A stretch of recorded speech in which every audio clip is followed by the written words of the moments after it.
이번 시간에는 일명 회계리사에 대해서 얘기를 해볼게요. 뭐 회계사를 갖고 있는 상태에서 계리사를 취득한다. 아니면 뭐 계리사가 있는데 회계사를 취득한다라든지 두 개의 자격을 같이 갖고 있는 거죠. 회계리사라고 얘기를 해보겠습니다. 이 두 가지 자격을 같이 갖고 있을 때 어떤 시너지가 있을 수 있을지. 그래서 이 두 가지 자격증이 있으면 빅4 같은데 보통 보면은 이제 계리팀이라고 있어요. 주요 고객사는 대형 보험 회사들이죠. 뭐 S생명, L보험 뭐 등등 많죠. 이런데 재무제표를 보면 조금 난해한데 아무래도 회계에 대한 지식과 계리에 대한 지식을 같이 갖고 있으면은 대형 보험사 회계나 재무 프로젝트에서 역량을 발휘할 수 있는 그런 가능성이 높겠죠. 그래서 빅펌 계리팀 소속으로 일을 하게 된다면 회계사와 계리사를 같이 갖고 있는 것이 분명 시너지가 있을 것으로 판단이 들어요. 회사 입장에서도 그런 전문 자격인들을 많이 보유하고 있을수록 고객사한테 신뢰를 줄 수가 있잖아요. 우리는 회계법인이면서 계리사 몇 명을 보유하고 있다. 전문 자격인들을 많이 보유하고 있어서 전문적인 서비스를 제공할 수 있다. 라는 점을 어필할 수 있을 거니까. 자, 회사 입장이 이런데 근데 이제 더욱더 중요한 개인 입장에서 얘기를 해볼게요. 내가 회계사인데 계리사를 취득을 했어. 아니면 뭐 계리사인데 회계사를 취득을 했다. 이러면 이런 대형 보험사 프로젝트에서 내가 뭐 중추적인 역할을 할 수 있겠죠. 연차가 쌓이면 쌓일수록. 근데 내가 어떤 법인 존버가 아니라 향후 개업이라든지 이직을 염두에 두고 있다면 그 의미가 많이 약해지지 않나 생각이 들어요. 내가 두 가지 자격증을 다 갖고 있는데 회사를 다니다가 좀 아니다 싶어서 이제 회계법인은 그만두는 거죠. 퇴사를 해. 그러면은 뭐 개업을 하든지 아니면 일반 회사로 옮겨야 할 텐데 개업을 한다라고 했을 때 회계사로 살 거냐 계리사로 살 거냐 했을 때는 대부분 회계사로 가죠.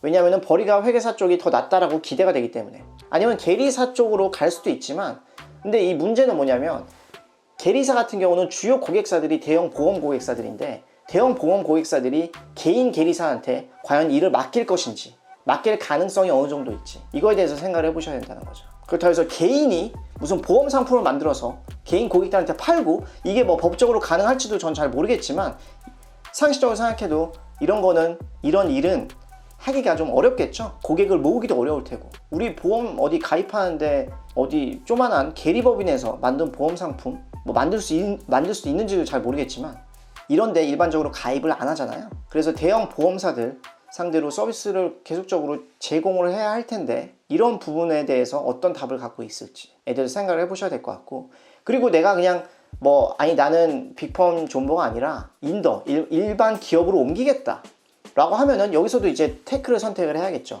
회계 전문으로 갈 거냐 아니면 더욱더 높은 가능성으로 보험회사 쪽으로 이직을 할 수도 있을 거예요. 이런 경우 되게 많죠. 빅펌 회계법인 소속으로 고객사랑 같이 일을 하다가 아예 고객회사로 옮기는 거야. 그 보험회사로 옮기는 거죠.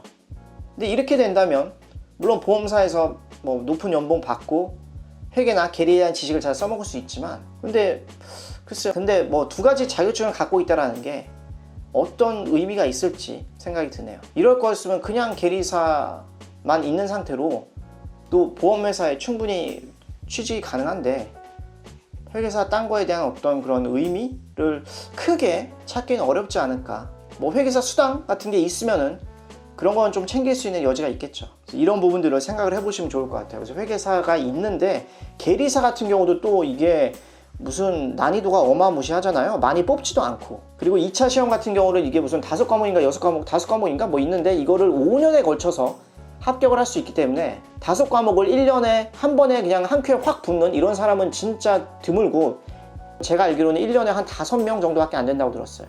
그만큼 2차 과목 5개를 한 큐에 붙는 거는 사실상 매우 어렵고 이거를 전략적으로 일을 하면서도 회사에 소속돼서 어디 일을 하면서 전략적으로 올해는 한 2과목 하고 내년에 2과목 하고 뭐 3, 4년째 마지막 한 과목 해서 5과목을 붙는다 뭐 이런 식으로 전략적으로 가져가는 경우가 대부분인 걸로 알고 있는데 이거에 대한 어떤 투입 시간이 어마어마하잖아요.